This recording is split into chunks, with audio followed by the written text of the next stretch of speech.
voorreg om weer saam met u te kuier om die woord van God. Ons is besig om te kyk na ons posisie in Christus en ons kyk in die boek van Kolossense. En Vrydag toe praat die Heilige Gees met my en hy sê vat net so 'n bietjie van 'n sydraadjie. Hy het 'n boodskap vir iemand en ek dink daai iemand is miskien ek. Hy's getrou. En ons moet God volg. Ek wil hê daar's nie 'n program nie.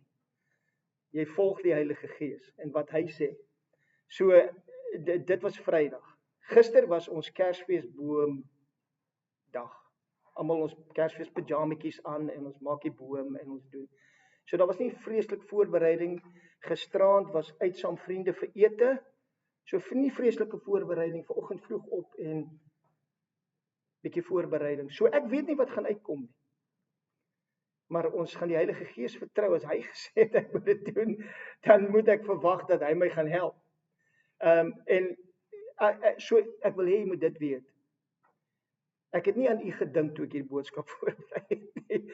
As hierdie boodskap u raak, ek het nie u in gedagte gehad nie toe ons voorberei het nie. Ek dink die Heilige Gees wil met ons almal praat en ons almal help.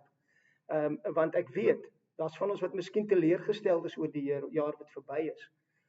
Dinge het nie uitgewerk soos jy gedink het nie. En wat ook al dit is. Daar's van ons wat miskien 'n goeie jaar gehad het. Maar vandag wil ek met u praat oor motivering. Hoe belangrik dink u is wat motiveer jou om te doen dit wat jy doen? Want dit bepaal alles met wat se attitude jy dit gaan doen. As jou motivering verkeerd is, dan gaan jy dinge doen omdat jy dit moet doen. As jou motivering reg is, gaan jy dinge doen omdat dit is hoe God dit sal doen, of jy dra God se hart in dit wat jy doen. En daar's 'n groot verskil. So vanmôre as ek 'n titel moet gee aan die boodskap, is dit verpligting of offer. Verpligting of offer. Doen ek dinge uit omdat ek verplig is om dit te doen, of doen ek dinge omdat ek dit offer? Wat se dinge? Geestelike ding, alle dinge. Alle dinge is vir God belangrik. Hoe jy jou man hanteer, jou vrou hanteer, jou kinders hanteer, jou werkskollegas hanteer, jou vyande hanteer, alles maak aan hom saak. Hy is 'n God wat kyk na ons hart. En ek lief wat hy vir ons skryf in 1 Kronieke 28:9 en waar advies aan Salomo gegee word, die wysste koning wat ooit geleef het. En dit is die advies. Luister na die advies en dit sal my en jou ook help. Hy sê, en jy, my seun Salomo, ken die God van jou vader en dien hom met 'n volkome hart, met 'n gewillige siel. Uitstekend hoe hy verskil maak tussen die gees en die siel. Hy sê vir ons met 'n gewillige siel, jy moet 'n besluit maak, want die Here deursoek al die harte en hy verstaan elke versinsel van die gedagtes. Hy ken jou en hy ken my en hy weet wat motiveer my en hy weet wat motiveer jou. En hy weet hoekom ons sekere dinge doen en wat is die motivering agter wat ons doen. En dan sê hy, as jy hom soek, hoor hierdie is so mooi. As jy hom soek, jy kan kies. As jy hom soek, sal hy hom deur jou laat vind. Dis soos wegkruipertjie, né? As asof hy wegkruip, maar hy kruip nie so weg dat jy hom nie kan kry nie. Hy nooi jou uit om hom te kom soek. Kom soek my. Ek wil sien met jou motivering en jou hart is om my te soek, om verhouding met my te hê. So hy nooi jou uit en hy kruip weg, maar nie vir te lank nie, want hy sê as jy hom soek, sal hy toelaat dat jy hom vind. Hy sal hom deur jou laat vind, maar as jy hom verlaat, sal hy jou vir altyd verstoot. Baie harde woord. Maar die vraag vanmôre is, wat is 'n hart wat uitverkoop is aan Jesus? Hoe lyk 'n disipel se hart? Ons almal het verpligtings. Ek is 'n man, het verpligtings. Daar's dinge wat ek verplig is om te doen. En ek kan kies of ek dit wil doen of nie wil doen nie. My eerste verpligting as 'n man in my huis is ek is die priester van my huis.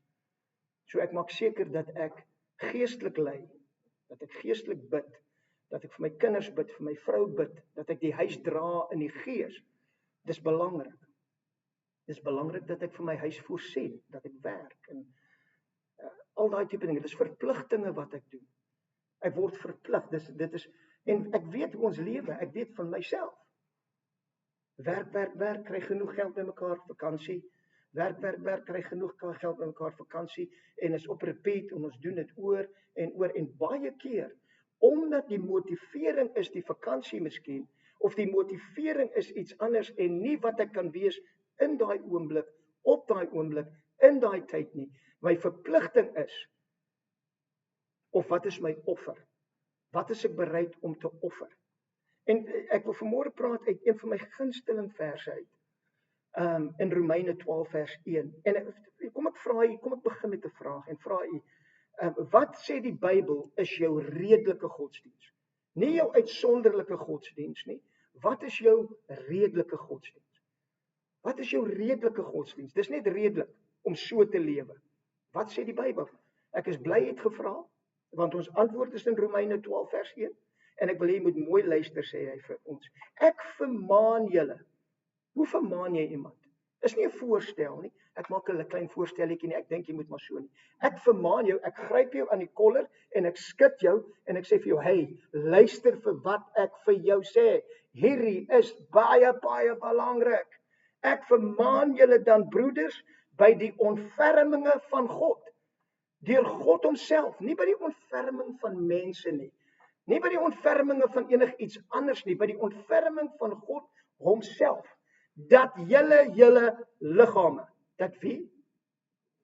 Julle, jy en ek, dat julle jou liggame stel. Hoe stel jy iets? Hoe stel jy? Het is maklik om die skrif te lees, maar hoe doen ek en jy dit wat die skrif sê ons moet doen? Dat julle liggame stel as wat? As 'n lewende, heilige en aan God welgevallige offer.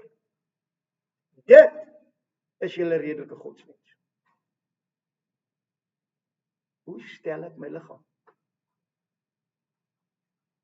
Maklik om my gees te stel. Maklik om te sê, ag Here, ek dank U vir die en daai en ek dank U vir daai en daai. Hoe stel ek my liggaam tot beskikking van God? Presies hoe dit sê. Ek stel my liggaam. So waar ook al ek gaan, daar is ek 'n offer aan wie ek met gedeel word. Die probleem wat ek het, is dat wanneer my motivering nie dit is nie, as 'n offer aan God nie, en my motivering as ek doen, as 'n verpligting, as 'n kind van God, dit wat ek moet doen, dan kom daar 'n verwagting by my, dat jy gaan reageer op dit wat ek vir jou doen. Jy gaan positief reageer, want jy gaan sien hoe nice is ek, en jy gaan sien, en baie keer gebeur dit, dat jy's nice met iemand, en hulle luister nie na jou nie, of hulle stel nie belang in dit wat jy verkoop nie, of hulle stel nie belang in jou advies nie, en wat is gewoonlik my en jou reaksie op dit? Kom ek help jy daar? Want ek weet dat my reaksie gewoonlik sou gewees het. Ek sal hulle nooit weer help nie. Ek sal dit nooit weer doen nie. Ek sal nooit weer uitreik nie. Hulle wil nie hoor nie. Het jy dit gedoen uit 'n verpligting uit, of het jy dit gedoen as 'n offer tot God? Want wanneer jy dinge doen uit 'n offer tot God, gaan niks verlore nie. Wanneer jy goed doen uit verpligting uit, voel jy het verloor. Dit het nie gewerk nie. En baie keer kan jy na jou jaar kyk en sê, ek was 'n goeie ma of pa of whatever vir my kinders. Hulle het niks gedoen nie. Hulle het nie eens vir ons kom kuier nie. Hulle het nie eens dien nie. Hulle het nie eens daai nie. Ek kan nie glo hulle het nie dien nie. Hulle het nie daai. Het jy dit gedoen uit verpligting as 'n ouer teenoor jou kind? Of het jy dit gedoen as 'n offer tot God, hoe jy jou kinders behandel het? Dis 'n groot verskil. En wanneer jy gereg gemotiveer word, verander ons lewe in 'n effektiewe ambassadeur van Christus, 'n effektiewe verteenwoordiging van wie Jesus is, en nie 'n effektiewe verteenwoordiging van wie ons dink ons is nie, of wie ons dink ons moet wees nie. Ons sien dit. Ek sien gesindheid en motivering as die basis van alles van hoe ons God aanbid. Die Bybel is uitdruklik wat jou motivering moet wees. Hier skryf Paulus vir my en vir jou, dat jou eerste prioriteit, ek skud jou broer, ek vermaan jou suster, stel jou liggaam as 'n lewende, dit help nie, jy sit in jou kamer en bid, ag ek hoop dit gaan maar beter nie, ek hoor daai een het nie kos nie, kom ons bid nou maar net, het iemand by hulle se pad. Kom ons wees die hande en voete van Jesus as 'n offer en nie as 'n verpligting omdat ons Christene is. Daar's 'n groot verskil en ek gaan vir u wys en ons gaan daaroor praat. Dis vir my interessant. Ek weet nie. Ek weet toe ek 'n klein kind was, het my ma en pa kerk toe gegaan. 'n Chokkertjie. Wat's die woorde wat my ma en pa wat die meeste vir my gesê het in die kerk? Sit stil. Sit stil, want hulle het geweet. Hierdie dominee of pastoor gaan baie vervelig klink vir my as 'n klein kind. Ek dink aan my trokkies en my matchboxes wat ek mee karretjies speel en ek wil net daar uitkom. Ek wil nie daar stil sit en luister vir die oom wat praat nie. Nee, dis nie wat ek wil doen nie. En dan sê my pa, weet jy ken mos die kyk, né? Wat doen jy so? Wat het ek gesê? Sit stil. En dan sit jy maar. En die dominee in plaas van 20 minute praat hy soos hierdie pastoor 40 minute en is nog ewe lang. En ek wil net beweeg. En eventually vat jou pa jou so op die skouer, né? Dan druk hy jou so half van die stoel in. Soos of jy jou gaan wedge. En hy druk jou en hy sê, ek het gesê, sit stil. Was hy werklik bekommerd oor die eer van God? Of was hy bekommerd oor oom Koos en oom Piet wat langs ons sit en my kinders gaan ongeskik lyk vir hulle? Doen ek wat ek doen uit verpligting of doen ek dit in 'n offer tot God? Baie mense sê vir my kinders hardloop daar agterrond, pla hulle jou nie, hulle pla my nie. Wil jy hulle moet stil sit as hulle wil? Want ek weet, as daai klein seentjie daar sit en sy pa het vir hom gesê sit en hy druk hom neer. In my gedagte dink ek, wel my liggaam sit maar aan die binnekant staan ek op. Nee, dis soos dit. Ek sal dit doen want jy sê ek moet, maar die binnekant. En ons het hierdie motiverings. Ons almal, meeste van ons kyk seker rugby. Jy weet, en dan Suid-Afrika, die Springbokke is 2019 voor. 10 minute om te gaan. En loop vroutjie in. Papa, kan jy asseblief die asblik vir my leegmaak? En jy dink, daar's geen wyse vrou wat ooit so iets sal doen nie. Daar's geen vrou wat deur die Heilige Gees gelei word wat dit sal kom sê 10 minute voor die einde die asblik moet nou leeg. En wat is jou respons? Regtig nou.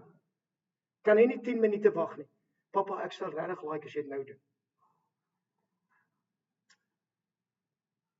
Dis 2019. Verstaan jy nie wat aangaan nie? My verpligting is om hierdie wedstryd klaar te kyk. Jy's besig om my te vra om iets. Ek weet ek moet die asblik uitdoen. Ek weet dis deel van my. Is ek bereid om te offer? En wie weet, daai vroutjie het miskien die hele dag gesloeg en geslag en jou snacks gemaak en jou biltong uitgepak en alles reggemaak en die koekies gepak en maar al wat sy wou gehad het is net 'n bietjie liefde of 'n bietjie aandag van my af wat sê weet jy wat ek waardeer jou. En toe sy dit nou nie kry nie, toe is die motivering van haar hart, wel ek sal wag tot so 10 minute voor die einde. En ons sal dit nie doen nie, né? Ek praat nou hypothetical, né? Ons sal mos nou nie uit spite uit dinge doen nie. Ons motivering is mos reg. Ons weet mos wat motiveer ons. Die liefde van God. Ons het onsself aan God 'n lewende offer geskik, sodat hy in ons kan wees, alles wat hy wil sê in ons kan wees. Dis hoe ons leef. Ek wonder of dit is werklik hoe ons leef. Want die volgende vers sê, en ons gebruik hierdie vers baie. Ek gebruik hierdie vers baie. Hy sê, en word nie aan hierdie wêreld gelykvormig nie, maar word verander deur die vernuwing van julle gemoed. Ons gebruik daai vers. Moenie aan die wêreld gelykvormig word nie. Maar wat van die eerste vers? Stel jouself aan God. Jou liggaam. Stel jou liggaam aan God. 'n lewende welgevalle offer. Dit is jou redelike godsdienst. Begin by die begin. Elke oggend as ek opstaan, gaan ek werk toe om geld te kry, sodat ek my verpligtinge kan nakom en 'n paar dollartjies in die bank sit, sodat ek en my vrou op 'n lang naweek kan weggaan, of gaan ek werk toe as 'n offer aan God? En wat het my motiveer is, hoe lyk Jesus deur my? Daai mense wat seer kry, daai mense wat moedeloos is, daai mense wat geen hoop het nie, hoe lyk dit? Miskien voel ek en jy soos 'n Dawid. Dawid bid vir God. Hy sê, Here, asseblief verhoog my. Kom, en die Here maak hom koning, maar hy word nie aangestel as koning vir jare nie. Saul vervolg hom, en toe hy 'n klomp mense kry wat by hom saamstem, of by hom omtrek. Hoor, wie was die mense? Ek lees vir julle in 1 Samuel 22. En Dawid het daarvandaan weggegaan en ontvlug na die spelonk van Adullam. Wie wil in 'n spelonk bly? Uitstekend. Ek gaan koning word, 'n spelonk. Ja, dit's wat ek wil doen. Hy word daar vasgevang. En toe sy broers en sy familie, hele familie dit hoor, het hulle daarin afgetrek na hom. Verder, hier's die mense. Verder het hy by hom vergader. Elkeen wat in benoudheid was, elkeen wat 'n skuldeiser gehad het, elkeen wat verbitterd was, en hy het owerste oor hulle geword. Amazing, wat 'n kerk.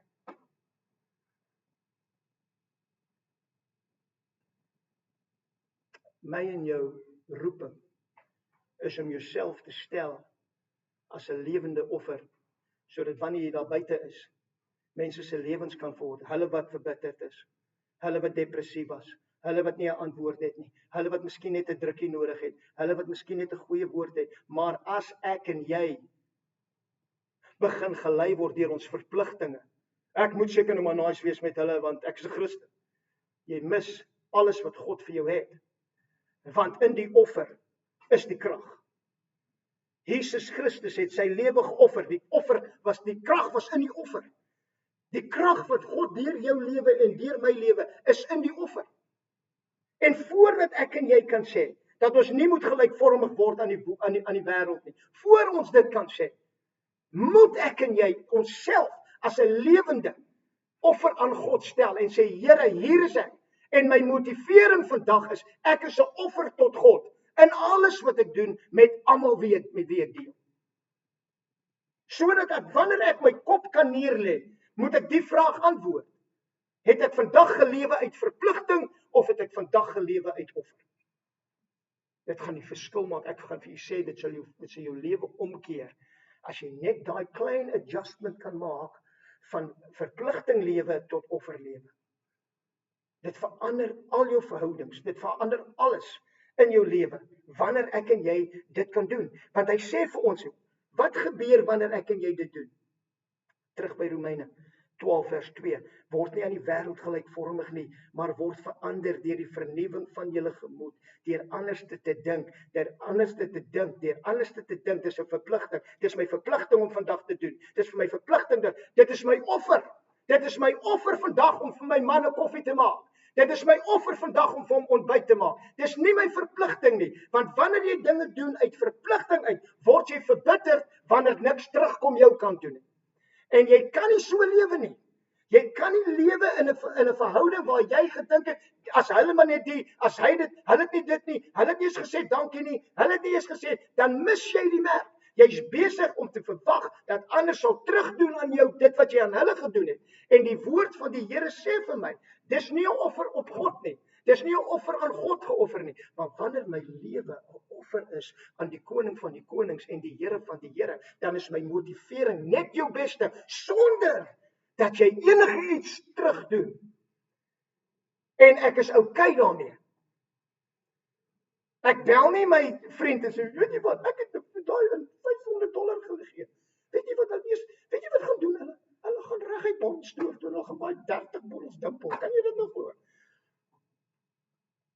Wat het jy gedoen? Wat het dit saak gemaak wat hulle doen? Ja, maar dit is gemors. Wanneer jy dinge doen uit verpligting uit, gaan jy altyd dink, jy het gemors. Jou tyd is gemors. Ek moes nooit hier bedien het nie. Ek moes nooit daar nie. Mense luister tog nie vir my nie. Die vyand val my gedurig aan. Met hoekom sal jy nog? Hoe weet jy hulle verander? Hoe weet jy die? Dit maak nie saak nie, want my offer, my verpligting is teenoor u as 'n bedienaar van die woord, maar my offer is aan God. Ek staan nie hier vir u regtig nie. Ek staan hier vir hom. Ek is sy offer. Ek offer my lewe. Ek offer my lyf om hiernatoe te kom, uit my kar uit te klim, hiernatoe te loop, u te bedien met die woord, is 'n offer aan God. Nie 'n offer aan u nie. Wanneer ek dit doen, dan al loop u uit vandag en sê, weet jy wat, dit was die grootste twak wat ek nog ooit gehoor het. Ek kan nie glo iemand dit gepreek nie. Hoe beïnvloed dit my? Nie so bietjie nie. Want ek was daar toe die opinies van mense vir my saak gemaak het. En ek die eerste keer op daai verhoogie staan en ek moes preek en my arme bentjies maak net so. Ek was 'n bietjie dikker, so ewe maagie ook. En die tannie sit daar en elke keer wat ek iets sê, sy sê, nee, dis nie so nie. Nee. Wat sê ek? En ek begin, ek beter luister wat die mense sê en begin preek. Totdat God my moes vat. En is jy besig om dit te doen uit 'n verpligting of is jy besig om dit te doen uit 'n offer vir my? Wanneer ek en jy lewe uit 'n offer vir God, verander alles. Want die motivering hoekom jy en ek dit doen, die motivering is kardinaal. Dis waarna God kyk. Hy kyk na die motivering van die hart. Wat gaan in jou hart aan? Ek sien so baie kere in huwelike. Die vrou is omgekrap deur jare se neglect van die man in 'n sekere, hy doen nie dit nie. Hy kom nie na dit wat hy gesê het nie. Daarom gaan ek dit doen. Of die ander manier om. Die vrou kom nie na dit wat sy gesê het nie. Ek is teleurgestel in haar. Ek gaan dit nie sê nie, maar ek gaan haar die koue skouer gee. Nie hierso nie, nie ons nie. Ander mense. Ek sal haar die koue skouer gee. Ek sal haar laat weet ek is nie happy nie. Ek sal haar laat weet ek is omgekrap. Hoekom? Omdat sy nie aan verpligting nakom nie, of omdat jy nie uit offer tot God lewe nie. Wat moet ek en jy wees? Wat moet ons antwoord? Is my verantwoordelikheid teenoor haar, my verpligting teenoor haar? Daar is 'n verpligting. Maar ek laat eerder my lewe wees 'n offer aan haar. Dis hoekom ek die vacuum cleaner so nou en dan optel. Sy sê nee. Dis hoekom ek ander goedjies doen, die asblik uitvat. Ons lewe moet 'n offer wees aan die God wat ons dien. As ek die volgende vraag mag vra. Hoe is ons onberispelik en opreg kinders van God sonder gebrek? Wat sê die Bybel? Ek wil so 'n kind van God wees, Johan. Ek wil so opreg wees. Ek wil onberispelik wees. Wat moet ek doen? Ek is bly jy het gevra. Ek gaan nie antwoord.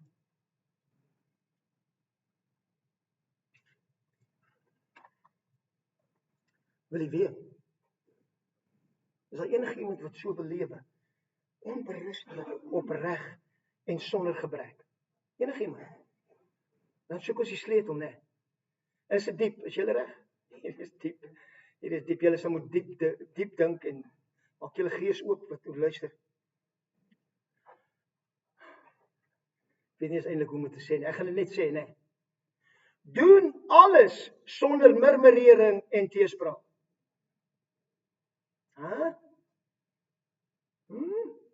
Doen hoeveel? Doen wat?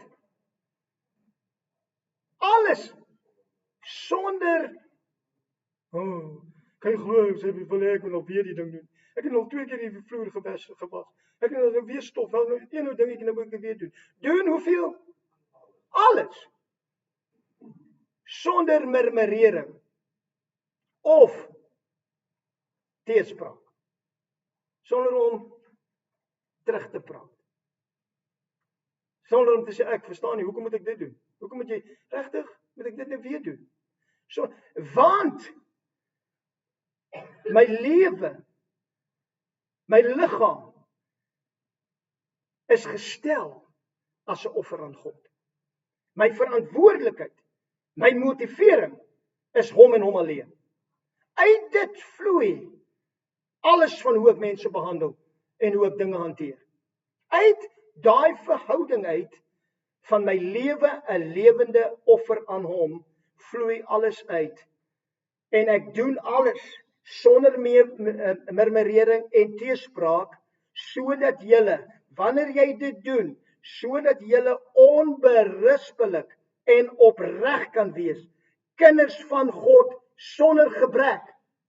En daar kan ons stop, maar die vers stop nie daar nie. Waar wil hy hê jy moet so wees? Onberispelik. Waar wil hy wees jy moet opreg wees? Waar wil hy hê mense moet kan sien jy's 'n kind van God sonder gebrek? Waar? Hy gaan vir jou sê waar. Te midde van 'n krom en verdraaide geslag. Waar moet jy dit wees? In die kerk. Dis nie wat die Bybel sê nie. Waar moet jy dit wees? In die wêreld. In 'n krom. Moenie aan die wêreld gelykvormig word nie, maar jy beweeg nie uit die wêreld nie, jy word reg in die middel van die wêreld geplaas, sodat jy dit kan wys, ek is 'n kind van God, ek is onberispelik, ek is opreg, ek is 'n kind van God sonder gebrek, in die middel van die wêreld, en dan sê vir my hoekom, onder wie julle skyn soos ligte. As ek en jy met die oortuiging leef dat ek 'n verpligting het om die en die en die te doen. Ek het 'n verpligting teenoor God om my Bybel te lees en te bid en kerk toe te kom. Dis my verpligting as 'n kind van God. Dan wil ek vir u sê, mis jy dit wat God vir jou het. Maar wanneer ek kerk toe kom as 'n offer. Wanneer ek kerk toe kom as 'n offer op die wat ek gaan sien, hulle wat ek gaan groet, hulle wat ek gaan hallo sê, hulle vir wie ek lief gaan wees, as ek kom met die opregte motivering, dan begin die wêreld verander. Wanneer ek uitgaan na my werkplek toe, wanneer ek uitgaan na Robina Town Center toe, waar ook al ek gaan, my liggaam wat beweeg, my liggaam wat ergens gaan, waar ek gaan, vat ek hom. Waar ek gaan, is ek 'n kind van God. Waar ek gaan, is ek sonder gebrek in die middel van die wêreld. En ek skyn soos 'n lig.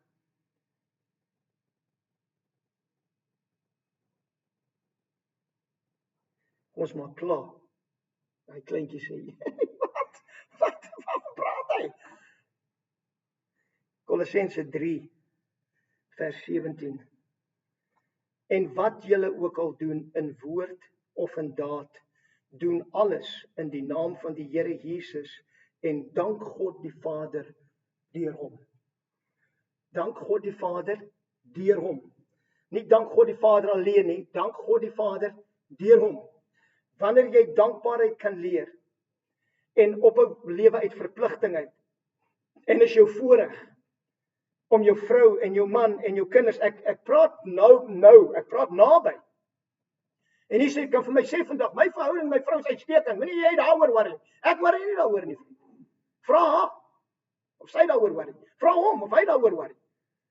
Want baie keer gaan ons gaan deur die motions. Ek en my vrou het mekaar beloof. We will never settle. We will never settle. Maak nie saak hoe hard dit word nie, maak nie saak hoe moeilik dit is nie, we will never settle for mediocre. En wanneer ons doen, dan roep ons mekaar uit, sê, weet jy wat, ons begin net 'n bietjie bland raak hier, so ons begin nie meer, ons het nie meer date nights nie, ons gaan nie meer die nie, ons gaan nie meer daai nie, wat gaan aan? Want ons het daai verhouding nodig om sterk te wees. Maar wanneer ek net oor myself gaan, my verpligting teenoor wel ek voorsien vir haar, jy weet, sy het alles wat sy nodig het. Ek het al gesê ek het haar lief toe ons getrou het. As dit verander sal ek gaan sê. As 'n hoër plek vir my en jou as 'n offer aan God. Waar jy haar op jou hande sal dra. Elke oomblik van elke dag. Ek hoop jy kan van minstens 10 keer vir haar sê hoe kosbaar sy is. Ons sê hoef nie te wees. Sy weet hoe ek voel. Nee. Sê maar net vir haar. Mevrou, sê vir hom hoeveel waardeer jy hom vir die werk wat hy doen. Vir hoe hard hy werk. Vir die druk wat hy dra vir jou familie. Hoe hy jou probeer beskerm. Hoe hy probeer dat die probleme nie by jou uitkom nie. Hy hanteer dit. Want hy probeer jou beskerm. Hy probeer vir jou versorg. Asseblief vat die tyd om vir hom te sê ek waardeer jou. Asseblief vat die tyd om hom te respekteer. Sê vir hom ek respekteer jou as die man van my huis. Ek volg jou. Jy is my leier. As Sarah het vir Abraham gesê, U is my Heer. Ja, maar jy weet hoe loop hy en hy bless en hy, jy weet, wat sê ek 'n paar goed wat ek nou doen. Hy het dit nou weer gedoen, hy doen die en hy dit is dit 'n uit 'n verpligting wat jy sy vrou is, of is dit 'n offer tot God? Daar's 'n interessante ding, kom ek maak klaar. Kom ek lees vir julle. Dawid, hierdie klomp mense van hom. Dawid het in Bethlehem gebly en daar groot geword. En hy's in hierdie spelonk. Adullam spelonk. Saul is besig om te jaag, almal is besig om te jaag. Nou het hy al hierdie klomp mense met al hulle probleme om hom en hy sit daar in die grot. Maar hierdie was dapper helde. Al hierdie manne het dapper helde geword. Jy gaan lees 2 Samuel 23. Hierdie was amazing mense. Een man 800 ander soldate aangevat by homself. Een met 'n swaard. Die Bybel sê hy het hulle so aangevat dat dit gevoel het dat die swaard in sy hand een geword het. Die swaard het in sy hand gesmelt. Magtige man van Dawid. En wat gebeur is Dawid sit daar en hy kyk na Bethlehem. En Bethlehem daai tyd was 20 km ver. Soos 'n distansie. So is nie asof hy dit sien nie, maar in sy gedagtegange verlang hy na die makliker dae. Verlang hy toe dit goed gegaan het. Verlang hy toe hy nie in 'n spelonk gesit het nie. Verlang hy toe die mense hom nie gejaag het nie. Toe verlang hy toe net almal met al hulle probleme om hom sit nie. Verlang hy net na 'n makliker dag, 'n dag vir iets beteken het. Waar hy gevoel het ek is die koning, ek gaan koning word. Hy verlang na 'n dag. En die Bybel sê vir ons 2 Samuel 23 en Dawid was toe in die bergvesting. En 'n besetting van die Filistyne was toe in Bethlehem. So die Filistyne was in sy hometown. En van daar af toe. En Dawid het 'n begeerte voel opkom en gesê, wie sal vir my water gee om te drink uit die put van Bethlehem wat by die poort is? Het hy regtig water nodig gehad? Hy het nie water nodig gehad, hy het water gehad. Sy begeerte was, as ek net kan teruggaan na my stad. As ek net kan teruggaan na Bethlehem toe dit makliker was, toe dinge gewerk het, toe dit gelyk het of dinge werk, of dinge vir my gaan uitwerk, toe dit gelyk het, as ek net kan teruggaan. Luister wat gebeur. Wie sal vir my water gee om te drink uit die put van Bethlehem wat by die poort is? Toe het 3 helde deur die leer van die Filistyne gebreek en water geskep uit die put van Bethlehem wat by die poort was en dit gedra en na Dawid gebring. 3. Die Filistyne, hierdie manne moes veg reg deur alles om by die ou put uit te kom om vir hom water te skep en dan weer terugveg met die water, terugveg deur die Filistyne om vir hom water te bring, want in hulle gedagte het hulle gehad, wel al wat hy soek, al wat ons hoor is hy soek water van Bethlehem, maar dis nie wat hy wou gehad het nie. Hy wou net 'n maklike, hy wou net teruggaan na die eenvoudige dae waar hy die beer verwoes het, waar hy die leeu se bek oopgeskeer het, waar hy die vyand, die Goliat verslaan het. Hy wil net teruggegaan het na dit toe. En hy sit in 'n spelonk en hy sê vir homself, wat moet ek doen? Wat as ek maar net kon teruggaan? Die manne vat dit letterlik. Hy soek water. Kom ons gaan. En 3 van hulle breek deur alles. Bring vir hom die water. Kyk wat gebeur. Hulle het gedra en na Dawid gebring, maar hy wou dit nie drink nie. Hoe gaan jy voel? Dapper held. Jy het nou net jou lewe gewaag vir hierdie persoon. En hy wil dit nie drink nie. Regtig? Kan jy dit glo? Kan julle dit glo? Ons is sommer kwaad, né? Hulle het hulle lewe opgeoffer vir 'n bietjie water, deur geveg teruggebring en jy wil dit nie drink nie. Jy's te goed, jy's te high and mighty. Hulle het nie nodig wat ek wil gee nie. Hy kan hulle nie onthou wat ek gedoen. Onthou jy die dae toe ons dit gedoen het en dit gedoen het en nou doen hulle dit. Hulle bel ons nie eens meer nie. Hulle praat nie eens met ons nie. Hulle is kwaad vir ons en dit was nie eens ons skuld nie. Ons het dit nie eens gedoen nie. Hy wou dit nie drink nie. En luister mooi wat sê die woord. En het dit tot eer van die Here uitgegiet. Wanneer jy jou verpligtinge verander in offer. Verander alles. Die mense toe hulle sien hoekom hy dit doen. Toe hulle sien hoekom hy dit wou gehad het. Toe hy sien en hy vat daai water en hy gee dit uit voor God as 'n offer. Toe maak hulle lewe sin. Wanneer ek en jy begin lewe, nie uit verpligting teenoor ander nie, maar uit offer teenoor ander, verander alles, vriend. Dan gaan jy nie mismoedig raak nie. Jy gaan nie kwaad raak wanneer hulle nie reageer soos jy dink hulle moet nie. Jy gaan nie omgekrap raak omdat hulle nie gedoen het wat jy gedink het hulle moes doen nie. Maar jy gaan lewe uit my offer, my lewe, my liggaam is 'n welgevallige offer aan U God om te doen. En wat ek doen is, al wat ek doen, is ek sê dankie vir die geleentheid wat ek gehad het om vandag in daai fantastiese mooi kar hiernatoe te ry. Dankie vir die wonderlike vrou wat in my seat gesit het langs my, wat saam met my kon kom, wat 'n ondersteuning vir my is. Baie dankie dat ek kon inloop by die kerk en daar was mense hierso wat gestaan het, gewag het, wat bereid was om 'n stoele uit te pak, om te my te kom hoor, 'n bleskop te kom hoor, oor iets sê oor die Here. Dankie vandag, Vader, vir elke een wat gekom het. Dankie vandag, dis 'n offer aan hulle. Dankie vandag, U is hulle offer. Dankie vandag, ek gaan hier uit en ek gaan miskien, ek weet nie waar ons gaan nie. Ek weet waar ons gaan, maar ek kan nie sê nie. My vrou sal verstaan. Maar wat 'n voorreg om 'n offer te wees, om met dankbaarheid te lewe, in plaas daarvan verpligting en wat ek nie kry nie en wat ek nie gekry het nie en hulle dit gesê en hulle dit beloof en niks het gebeur nie en wat gaan ek nou doen? Ek weet nie wat ek verstaan nie.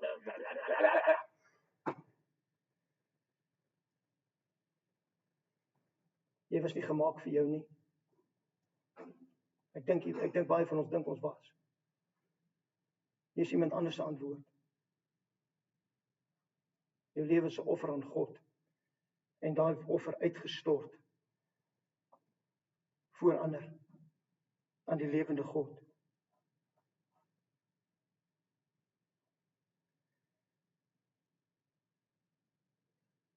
Kom staan. Gaan sonde.